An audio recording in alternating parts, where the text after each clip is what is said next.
Ngara numida wairam phongkhiba pana pause digi maruoiba pau khara khangasaraka miyamda khudo tamjake. Drone attack awangno poke lal harop singna condemn tawkhrei. Russia miyamna nongma soidina mai pakane. NSCNYA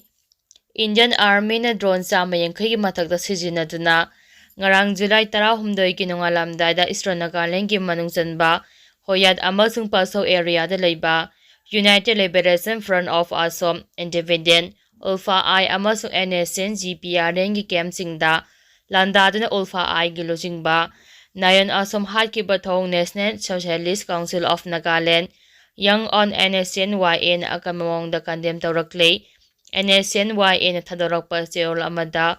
thong adu aggression na haba wafam thamladuna drone strike adu da laikhidraba Alpha I gi Commander Nayan Assam yamna commandant leiba revolutionary Luchingba amani mahaki punsi mahaki miyamgi ningkha tamnabagi damak kathokhtuna lakhiba Luchingba amani haina singthanarakli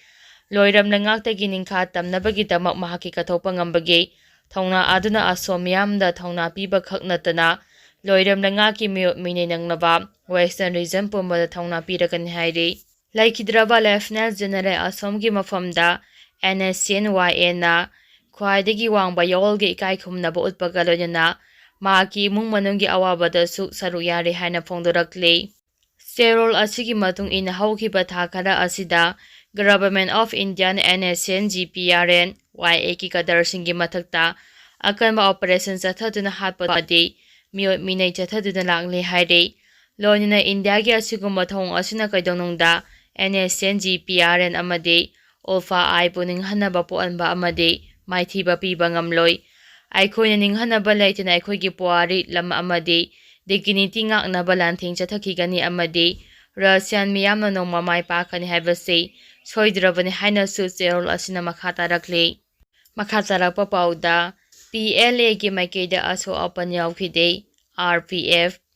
India Special Force na high end drone sing sijinaduna Alpha I gi camp amadi PLA ga puna leiba Alpha I gi camp singda bom chama yankhai gi mathakta thadaduna chatharakhiba etik adubu Revolutionary People's Front RPF na akamamongda condemn tawrakli adumapu etik aduda People's Liberation Army PLA gi maikeida aso apan amada yawkhide haire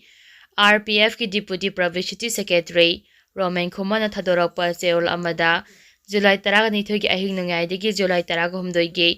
anganba ayuk phawba Nagaland amasung Myanmar gi border da leiba Alpha I amasung PLA ga puna leiba Alpha I gi camp singda drone sijinaduna chatharakhiba landa aduda Alpha I gi Lower Council gi Chairman Lieutenant General Nayan Assam laikhidabaga loinana lubasigi kadar khara aso apanangki laikhidraba Nayan Assam gi mafamda RPF na ikai khumnaba utpaga loinana imaleba ki damak thawai kathokpa haibasidagi hena athoiba amaleite tasina maha asengba hero amani haire cheol asina hai Indian Army na PLA amasung Alpha I gi mathakta chatharakliba drone attack amadi process war asina Assam amadi Manipur miyambo India na yeknabagum uyi haiba mayek sengna taklei puwari hangana yengbada aikhoi koidongnungda India ama oirakhidi aikhoi ningthaupanba ningkha tamba leba oina lakhibani asigumba Assam amasung Manipur gi asengma puwari India na mayek sengna khangbaga loinana Assam amasung Manipur bolaina khudum changsinba ngamloi haiba asisu India na mayek sengna khangi Assam amasung Manipur miyam mit tangba nate kaidongnungda India gi minam langda thugadaba nate haire cherol asina makhata raduna Assam amasung Manipur gi mipum khudimak aikhoi India nate haiba mayek sengna khangminaduna aikhoiba India na kaidongnungda makhogi khubam nungda thamba ngamhaloidabani aikoi ningkha tamba leba amagi citizen ama oina nungsiraba ima leba ki dama India gi loiram lengaktagi ningkha tamnaba lantheng chathaminasi haina su phongdorakli makhatarakpa pauda athuboda lengak semlakani habagi thajaba leirasu Luchingba khanbagi pautadri ibomsa Manipurda athuboda popular government ama semlakani habagi thajaba lei aduba hawjik phabagi oinadi Luchingba khanbagi pautade haina lamlai kendra gi MLA KH ibomsa na phongdokhrei wafamasi Manipur State Rural Livelihood Mission gi mi makhada Kanglei Hiyai Rural Multi-Purpose Cooperative Society na sintuna ngarang Pudongbamda laiba Lamlai Higher Secondary School da pangthokpa Village Prosperity Reliance Branch BPRP Conference Mela Thorom yauba lakpada pamuisingda phongdokhibani Thorom aduda Lamlai Kendra ki MLA Ibomsa Lamlai Squatters ki CLF ki President Pukhrambam Babita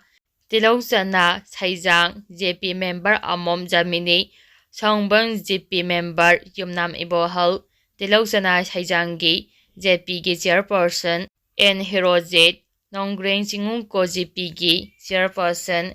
M Bilasini Takhel JP ki chairperson M Ningthem Pungdongbam JP ki chairperson I Premna Chingba sing saru yakhi Tharam adude tonga department kun henbagi official sing laktuna department singna miyamna piriba kanaba sing khudakta phunganki tharamga mai lena ibomjana makhataraduna athuba matamda popular government ama semlakani habegi thajaba lei aduba akangnaba matam amagi manungda semlakani habada nganmalli hauji Luchingba oiraba yai haina ming panariba asigi matangdasu luring MLA ama oina karigomba amata tade asengba ma khangdri haiki ngasi pangthokliba thoramga mari lenena ibomchana makhatan hai Caravagens Mela asina khunja singna department singda chatlaga lawrubada matam changba adu Mela asida khudakta phanganbagi khudongchadaba piba asigidamak thagatningai ni haiki makhatarakpa pauda pakhang ama thangna thinduna hathkhibagi kesta leisabi ani pakhang ani jailda thajingkhrei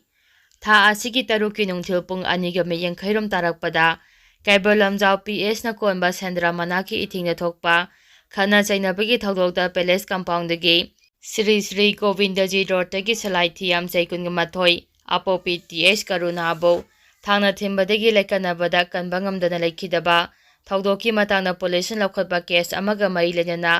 phakhiba lesabi ani pakhang ani jailda thajingkhre haire makhatarakpa pauda Popilal gi mathakta FIR pansinduna Phanaba hotnariba ase handoktrabadi ITP singna khongjang jangsinnaba sem sare mem chaubi makhatarapa pauda Jaraman Road natraga Tiger Road sembaya roi koki singi school camp sing MISA na review tawgadabani MNYO Kangpopi district ki Molbong dagi Surusanpur phawba semnaba thorang tawriba Tiger Road natraga Jaraman Road ase yaba ngamloi lambi gi maming asi koki terrorist natraga maintain ki mamingda thonbo oibana masi yaba ngamloi haina Manipur Naga Youth Organization na phongdorakle